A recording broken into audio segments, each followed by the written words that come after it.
At my grandson's welcome dinner, my daughter-in-law raised a toast. To the control freak who clings to every cent in this family. I took the microphone and revealed the truth about the inheritance. I'm glad to have you here.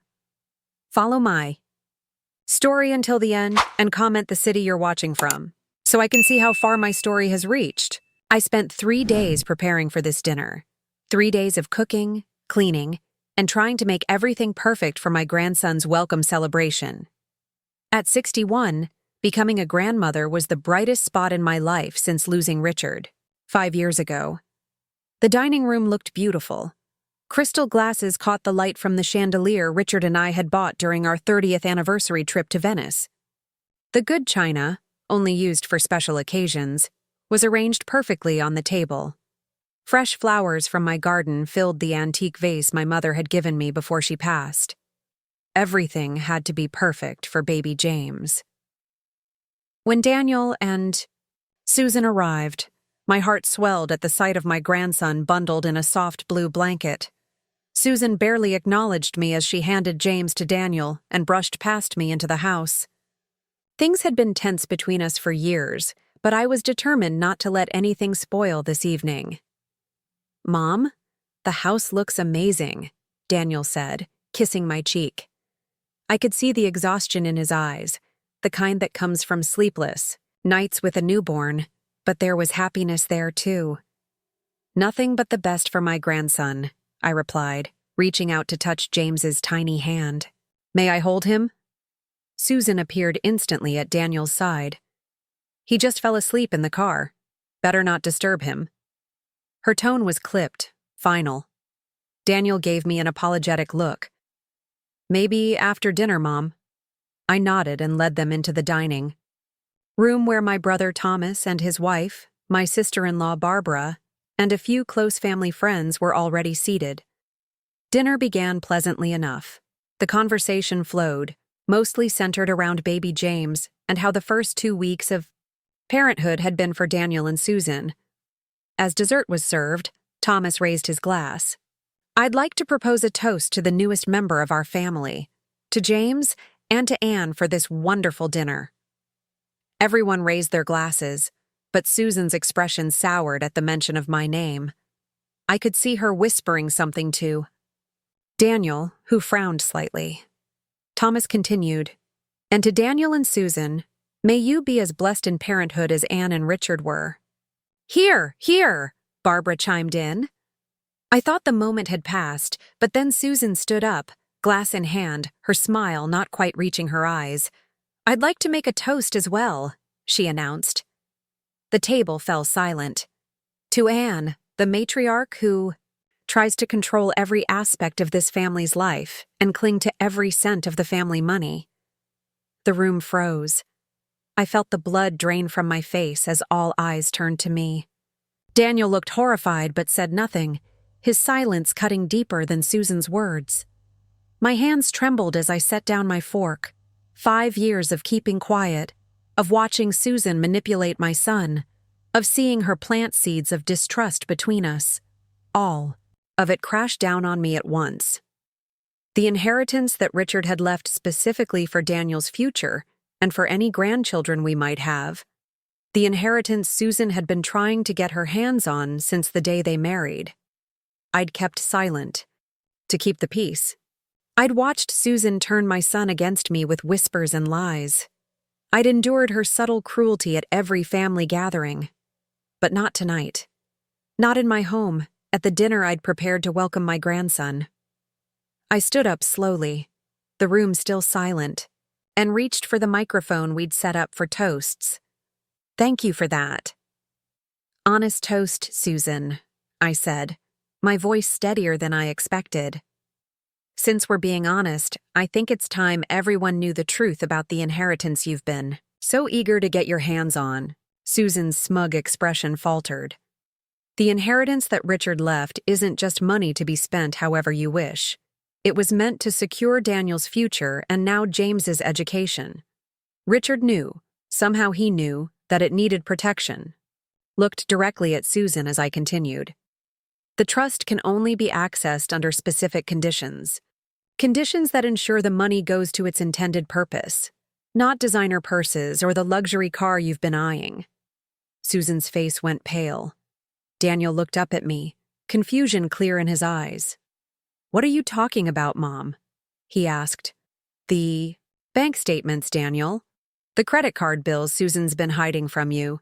The trust fund only releases money for specific purposes. Your father made sure of that. Susan's been trying to figure out how to bypass those conditions since your wedding day." Susan's glass slipped from her fingers, shattering on the hardwood floor. She swayed in her chair, looking like she might faint. The shocked expression on her face told me everything I needed to know. My quiet, reserved demeanor had led her to believe she could control me forever. She thought wrong.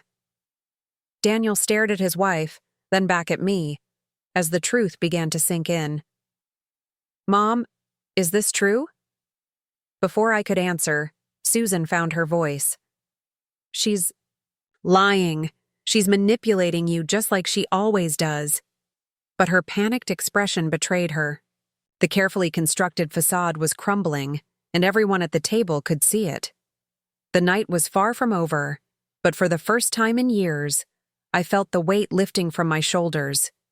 The truth was finally coming out. And no matter what happened next, I knew I had done what Richard would have wanted me to do: protect our son from the wolf in sheep's clothing sitting beside him.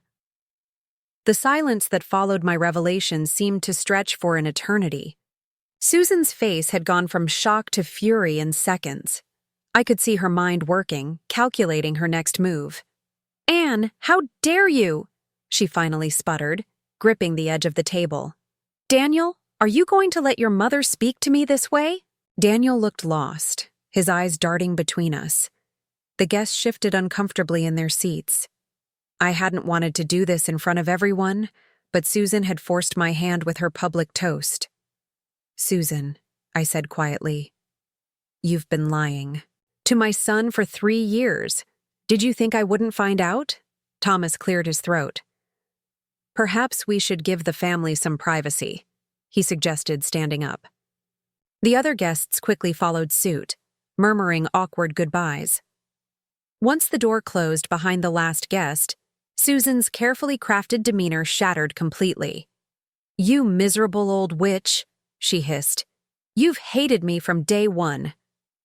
"That's not true," I replied, keeping my voice steady. "I welcomed you with open arms.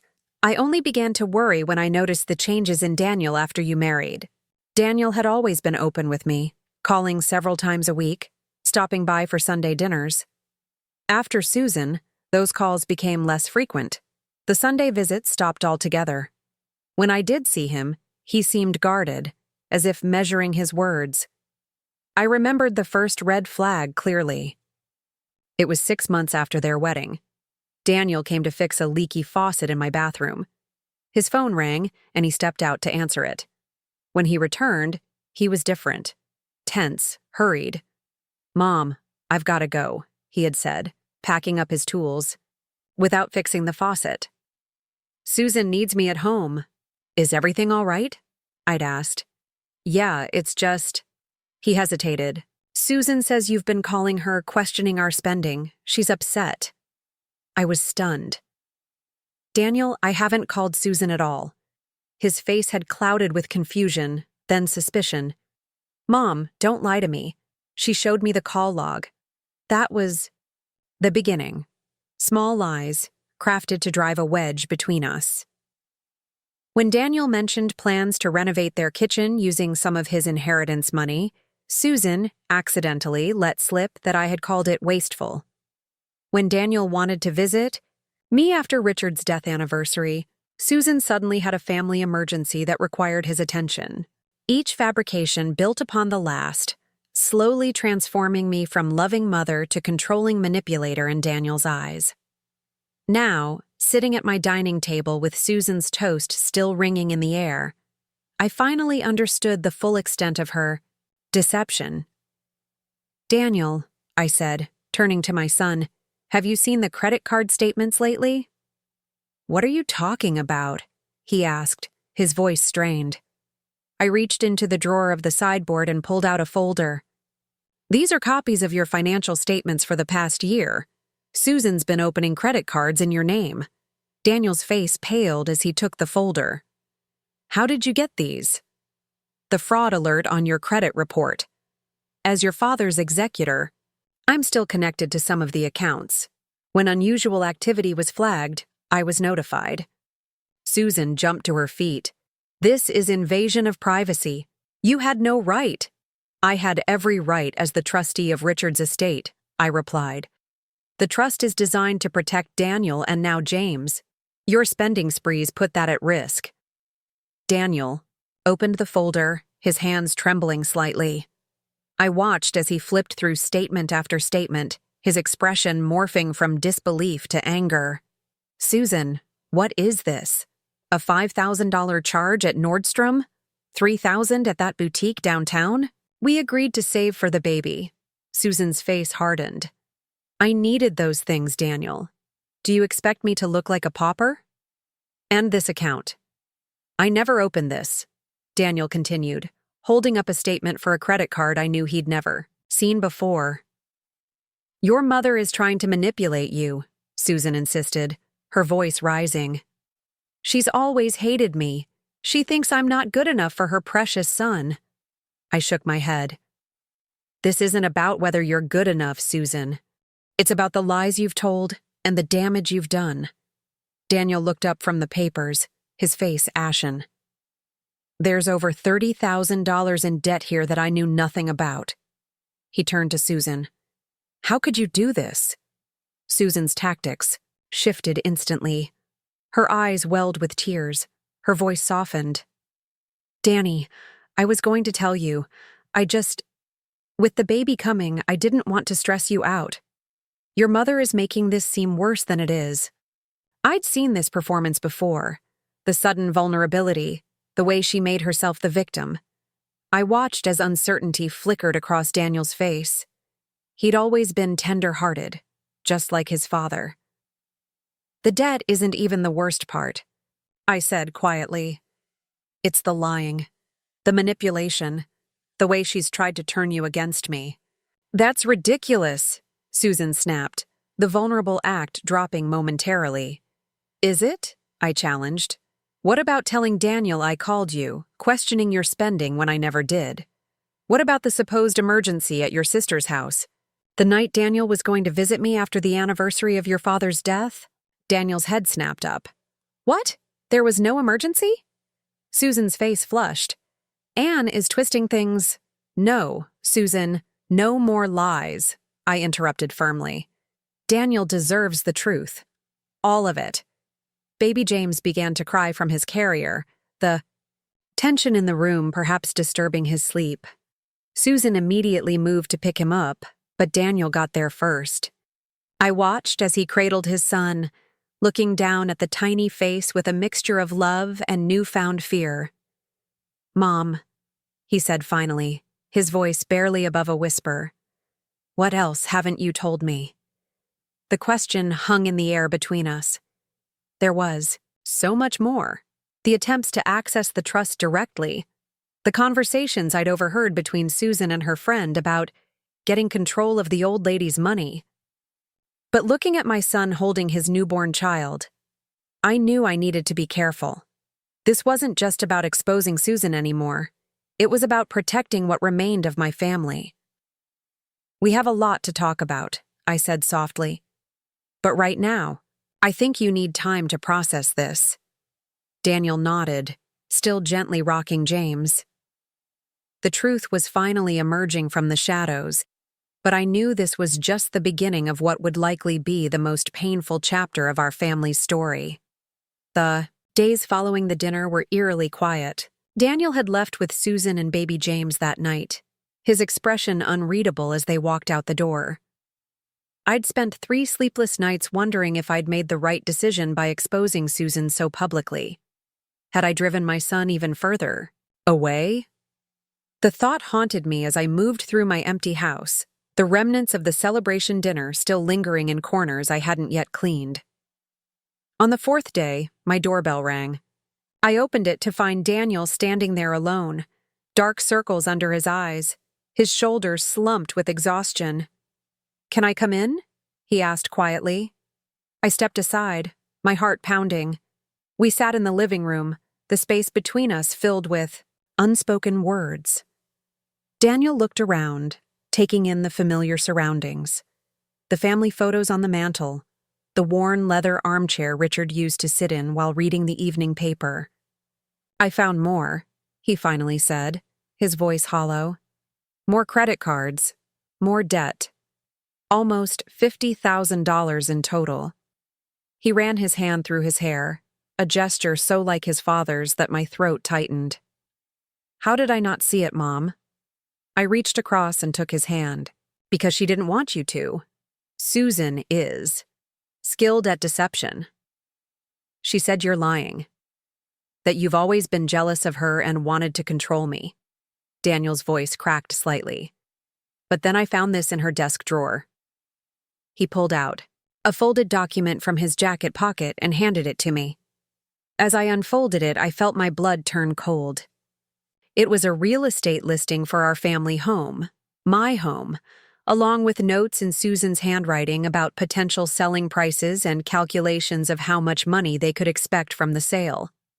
"I don't understand," I whispered, though I did. "All too well. She was planning to convince me to ask you to sell the house. Said it was too big for just you, that the money would be better used for James's future." Daniel's voice grew harder. "But that's not even the worst part." He pulled out his phone and showed me a series of text messages between Susan and a real estate agent. The conversation detailed plans to list the lakeside property in Tahoe, the cabin Richard and I had bought 30 years ago, where we'd spent every summer with Daniel as he grew up. The property that was now part of the trust Richard had created. "She can't sell that," I said firmly. "It's in the trust. She has no access to it." "She's been trying to find a way around that. These messages go back months, Mom. Before James was even born. She's been talking to lawyers, trying to find loopholes in the trust." I sat back, a wave of vindication washing over me. Richard had been right to set up the trust the way he did. He'd always been better at reading people than I was. "There's more," Daniel continued, his voice now barely audible. "I found a draft of a letter to a lawyer asking about having you declared incompetent to manage your own affairs. She was researching how to get power of attorney over you." The room seemed to spin around me. Susan hadn't just been trying to access the inheritance. She'd been plotting to take over everything, to push me aside completely and seize control of all that Richard and I had built over our 40 years together. "Daniel, don't apologize, Mom," he interrupted. "I'm the one who should be sorry. I believed her. Every time she said you were controlling or manipulative, I believed her. I let her come between us." I squeezed his hand. "You loved her. You trusted her. That's what you're supposed to do with the person you marry." I ignored the signs because I didn't want to see them. The way she'd change the subject whenever I talked about visiting you. The way she'd always have an emergency or a reason why we couldn't include you in our plans. His face crumpled with guilt. "I abandoned you after Dad died, when you needed me most. You're here now," I said softly. "That's what matters." Daniel looked up, his eyes filled with a mixture of pain and resolve. "What do I do now, Mom? There's James to think about. I can't just—" The sound of a car door slamming interrupted him.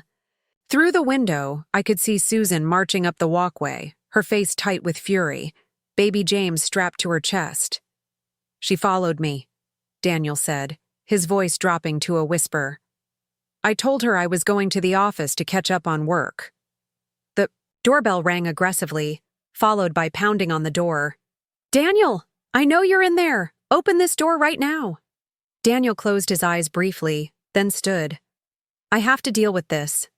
I nodded, rising as well. Whatever happened next, I knew we would face it together. The conspiracy Susan had carefully constructed was crumbling around her, and judging by the rage in her voice as she continued to pound on my door, she knew it too. Daniel squared his shoulders and walked to the door. As he reached for the handle, he turned back to me. I'm sorry, Mom, for everything, but I promise you, it ends today. The door swung open, and Susan burst in, her face contorted with anger. What are you doing here? With her? Hello, Susan, I said calmly.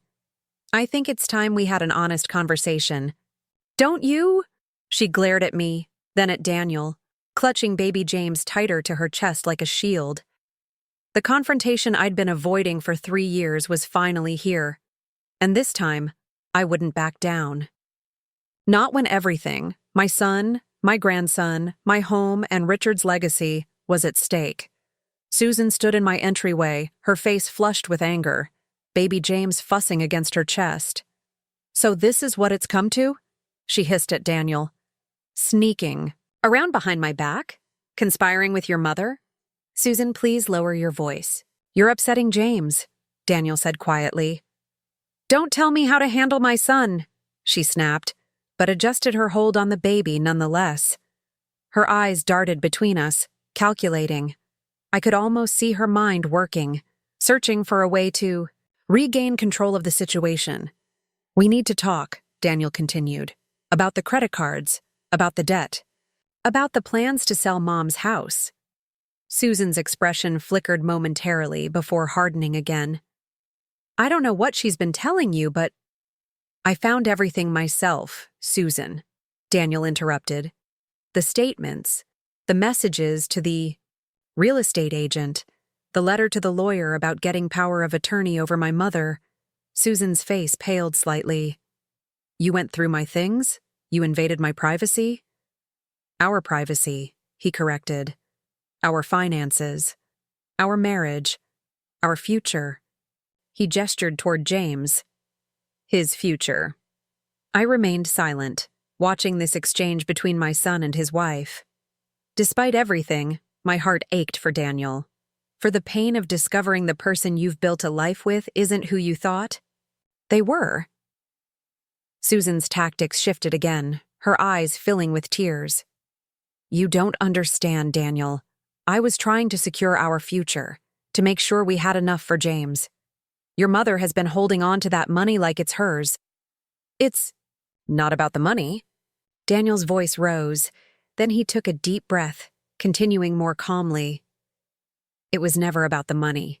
It's about the lying, the manipulation. Susan turned to me, her expression venomous. This is all your fault. You've always hated me. Always tried to turn Daniel against me. Before I could respond, the doorbell rang again. We all froze. Are you expecting someone? Daniel asked me. I shook my head and moved to open the door, grateful for the interruption. To my surprise, a woman who looked strikingly similar to Susan stood on my porch.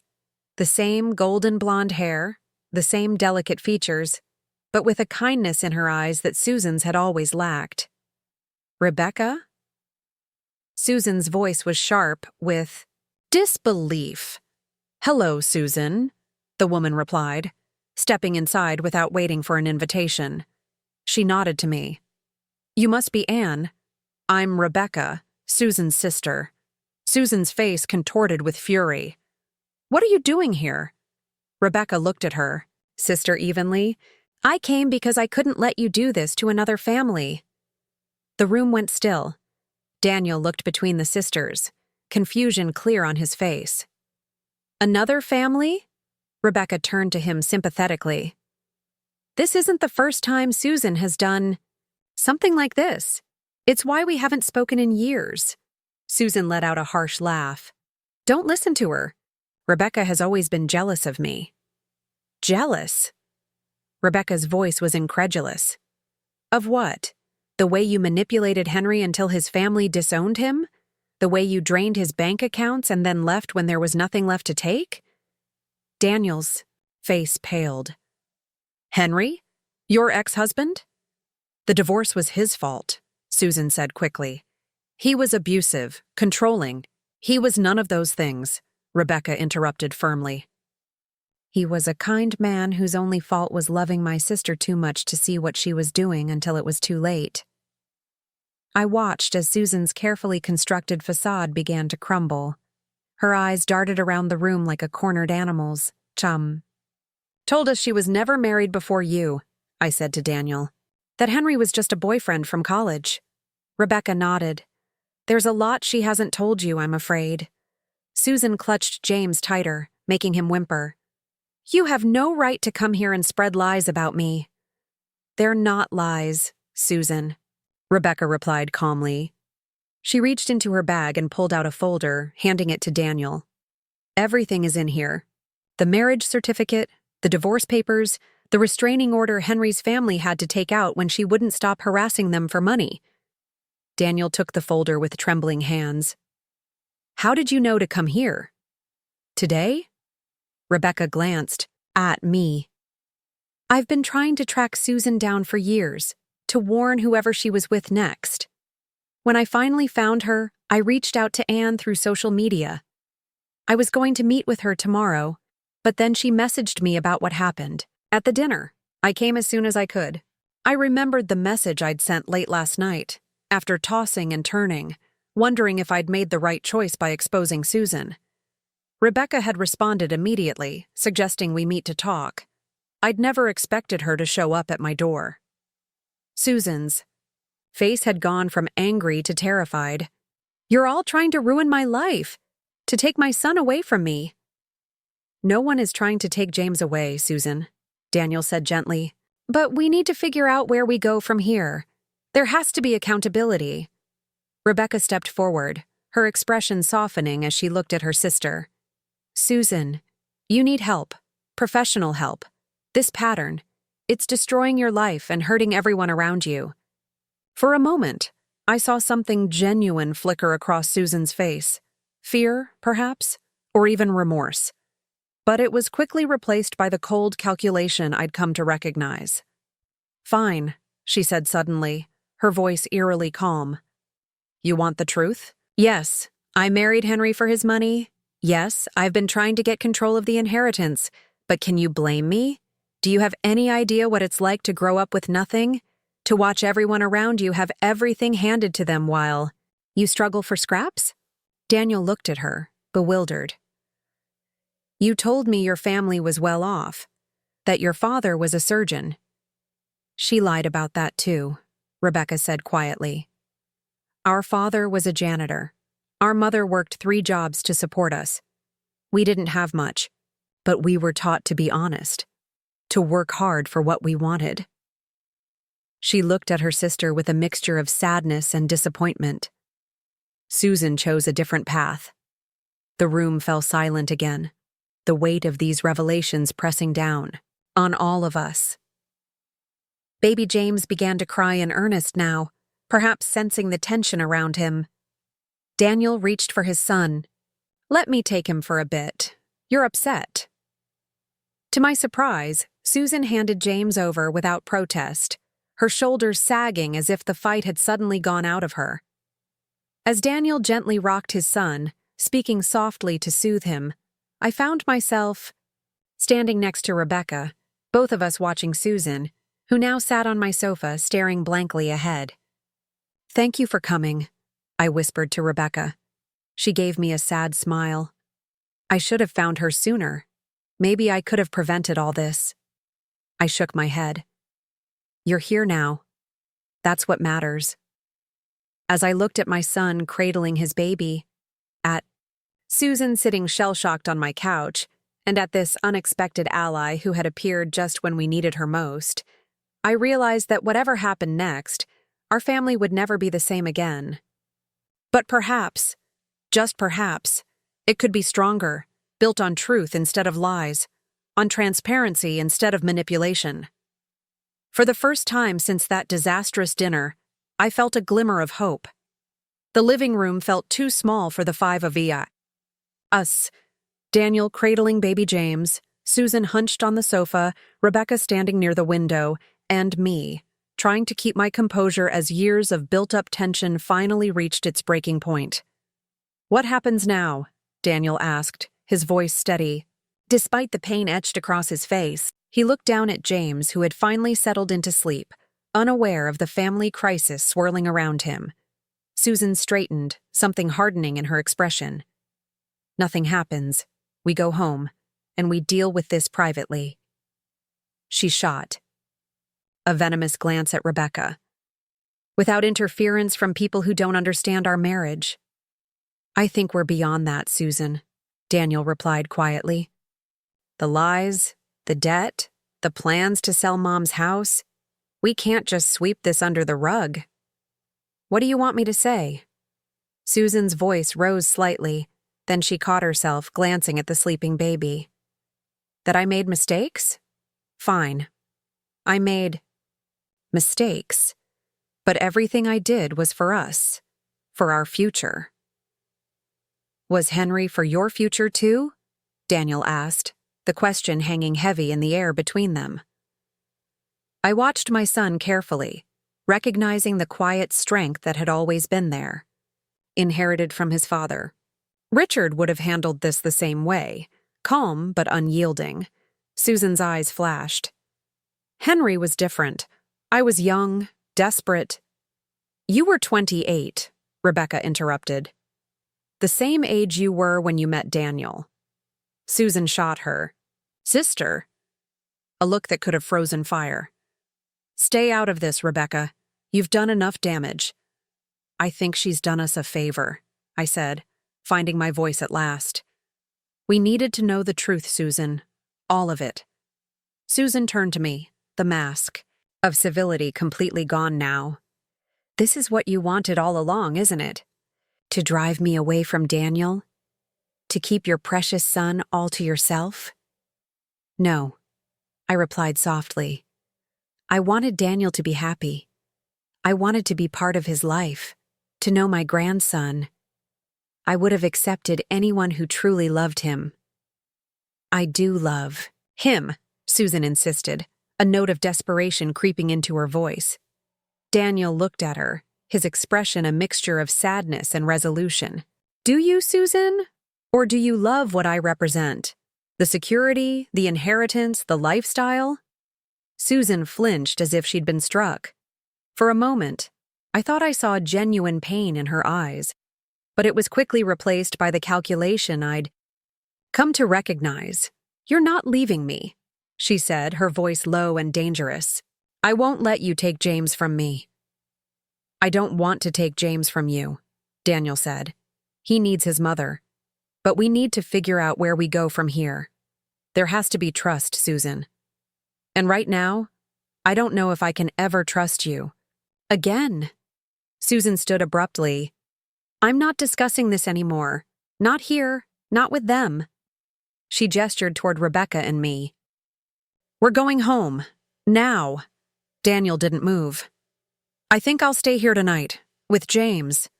Susan's face contorted with fury. You're not taking my son. Our son, Daniel corrected gently. And I think we both need some time to think. You're too upset right now.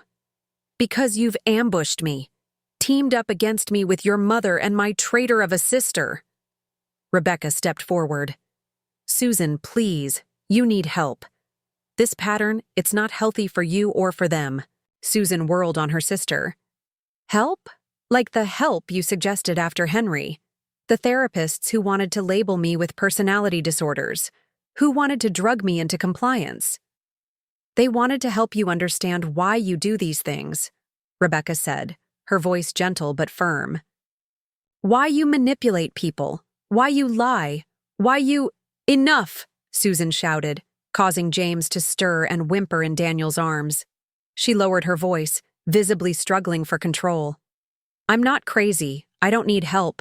I need my husband to stand by me instead of betraying me at the first sign of trouble. Daniel rocked James gently, soothing him back to sleep. This isn't the first sign of trouble, Susan. It's the culmination of 3 years of lies. The room fell silent again. I watched as Susan's gaze moved from Daniel to the baby, her expression shifting through a range of emotions: anger, fear, calculation, and something that might have been genuine love. One night, she finally said, her voice tight. You can? Stay here one night. Then we talk. Just the two of us. Daniel nodded. That's fair. Susan turned to me, her eyes cold. This isn't over, Anne. Don't think for a second that you've won. This isn't about winning, Susan, I replied. It's about healing our family, she laughed. A brittle sound that held no humor. Family? You think we're still going to be a family after this? Before I could respond, she grabbed her purse and headed for the door. She paused with her hand on the knob, not looking back. I'll expect you home tomorrow, Daniel. Before noon. The door slammed behind her, the sound echoing through the quiet house. Daniel let out a long, shaky breath, looking down at James, who, miraculously, had slept through the final confrontation. Rebecca moved to sit beside me on the couch. I'm sorry, she said softly. I know this isn't how you imagined becoming a grandmother. I smiled sadly. Life rarely turns out the way we imagine, does it? Daniel joined us, carefully settling into the armchair across from us, still cradling James. What do I do now, Mom? He asked, his voice small, almost like the little boy who used to come to me with scraped knees and broken toys. How do I fix this? I reached across and squeezed his hand. Some things can't be fixed, sweetheart. Sometimes all we can do is move forward as best we can. Rebecca nodded in agreement. Susan needs professional help, Daniel. Real help. Whether your marriage can be saved depends on her willingness to get that help. Daniel looked down at his son, his expression a mixture of love and worry. And if she refuses, then you'll have to make some difficult decisions, I said gently. For James's sake as much as your own.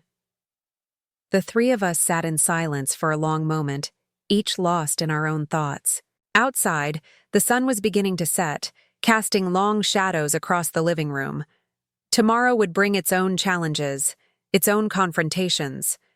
But for now, in this moment of quiet after the storm, I felt a strange sense of peace. The truth was finally out. And whatever happened next, we would face it together. 6 months can change everything. As I sat in my garden, watching Daniel push baby James on the infant swing we'd installed last weekend, I marveled at how differently things had turned out, from what any of us had expected. That night after Susan stormed out of my house had been just the beginning. The next day, Daniel had indeed gone home before noon, as Susan demanded. But he hadn't gone alone. Rebecca and I had accompanied him, at his request. We'd stayed in the car while he went inside, James in his carrier. 20 minutes later, he'd emerged, white-faced and shaking. Susan had cleared out their joint bank account, what little was left after her spending sprees, and packed a bag. All she'd left was a note. You chose them over me. You'll regret this. The weeks that followed were brutal. Susan filed for full custody of James, claiming Daniel was unstable and influenced by his controlling mother. She hired an aggressive lawyer with money we later discovered she'd borrowed from a friend. She told vicious lies about Daniel to anyone who would listen, friends, coworkers, neighbors. But she'd underestimated how thoroughly her deceptions had been exposed. With Rebecca's testimony about Susan's pattern of behavior, the financial evidence of her hidden spending and debt, and the documentation of her plans to sell my property without authorization, Susan's case began to crumble. Her lawyer withdrew when evidence of her previous marriage and financial misconduct came to light, information she had deliberately withheld. Then came the turning point we hadn't expected. 3 months into the custody battle, Susan didn't show, up for a court hearing. Her phone was disconnected. Her apartment stood empty. She had simply vanished. 2 weeks later, Rebecca received a postcard from Phoenix. Starting over. Tell Daniel I'm sorry. Tell James I love him. No return address. No further contact. The custody case was settled by default. Daniel was granted full custody, with Susan's parental rights left intact but dormant. If she ever returned, she would have to petition the court for visitation. "Dad, look!" James squealed with delight as Daniel pushed him higher on the swing, his chubby legs kicking with excitement. At 10 months old, he was already saying a few words. "Dada" and "Nana," being his favorites. "I see you, buddy. You're flying," Daniel replied, his face breaking into the kind of genuine smile that had been rare in the years he was with Susan. My heart swelled watching them together. After Susan disappeared, Daniel and James had moved in with me, temporarily. But as weeks turned into months, we'd both realized there was no rush to change our arrangement. The house was big enough for all of us, and having James under my roof was the greatest joy of my life. "Mom, can you take over? I need to get those steaks marinating for tonight," Daniel called. I set aside my gardening shears and walked over to the swing set, reaching for the chains. "Come to Nana, sweetheart," I cooed to James, who giggled and reached for me with sticky hands. "Thanks, Mom," Daniel said, kissing my cheek. "Thomas and Barbara should be here around 6. And Rebecca?" "She's bringing dessert. Some fancy chocolate thing she found a recipe for." I nodded, smiling. Rebecca had become a fixture in our lives, a connection to Susan that somehow didn't hurt. She'd been as surprised as anyone by her sister's disappearance, but had also seemed relieved. "Susan runs when she can't control the situation," she'd explained. "She always has." As Daniel headed inside, I continued pushing James on the swing, savoring his little boy laughter. The past 6 months had been a journey none of us had expected, but healing had come in its own time, in its own way. Daniel had started therapy, working through the manipulation and emotional abuse he'd endured during his marriage. He'd reconnected with old friends Susan had driven away. He'd even begun dating again, cautiously, a kind-hearted kindergarten teacher he'd met at a single-parent support group. The sound of a car in the driveway pulled me from my thoughts. Rebecca was early, climbing out of her sedan with a bakery, box in hand, her blonde hair, now cut short, catching the afternoon sunlight. "Look who's here, James," I said, lifting him from the swing. "Auntie Becca." James squirmed with excitement, making grabbing motions toward Rebecca as she approached. "There's my favorite boy," Rebecca laughed, setting the dessert box on the patio table to take James from me. "Have you been good for your Nana and Daddy?" "He's always good," I replied with mock seriousness. "Aren't you, sweetheart?" Rebecca bounced, James on her hip, her expression softening as she looked around the garden. "It's beautiful here, Anne. Peaceful." I nodded, understanding what she meant. Our lives had found an unexpected rhythm, a new kind of family forged from the remnants of what Susan had tried to destroy. "Any word?" I asked quietly. It was our shorthand for asking if she'd heard from Susan. Rebecca shook her head. "Nothing since the postcard. I don't think we will. Not for a long time." I wasn't sure how to feel about that. Despite everything Susan had done, she was still James's mother, still Daniel's first love, still a woman who clearly needed help she wasn't willing to accept. "Do you think she'll ever come back?" I asked, a question I'd pondered often in the quiet hours of the night. Rebecca sighed, adjusting James on her hip. "I don't know. Susan has always been good at reinventing herself, at finding new people to, well, you know." I did know, and part of me hoped that wherever Susan was, she'd found the help she needed to break her destructive patterns.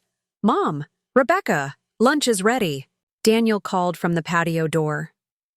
As we made our way back to the house, James babbling happily in Rebecca's arms, I thought about Richard, about how much he would have loved being a grandfather, about how right he'd been to protect our family's legacy with the trust he'd created. "You okay, Anne?" Rebecca asked, noticing my momentary melancholy. "Just thinking about Richard," I replied. "He would have loved this. Family gatherings, Sunday lunches, watching James grow up." Rebecca smiled gently. He's still here, in a way. In Daniel, in James, in this beautiful home you created together. As we stepped onto the patio, Daniel was setting a pitcher of lemonade on the table, the garden umbrellas casting dappled shade across the setting. Thomas and Barbara would arrive later, bringing their warmth and support as they had throughout this difficult journey. Life had found its rhythm again, different but sweet in its own way. Later that evening, after our guests had gone and Daniel had put James to bed, I found myself alone in the garden once more. The stars were beginning to appear, pinpricks of light in the deepening blue. "We made it, Richard," I whispered to the quiet night. "Not the way we planned, but we made it." A gentle breeze stirred the wind chimes he had hung years ago, creating a soft, melodious sound that seemed to answer me. I smiled, feeling not sad but grateful.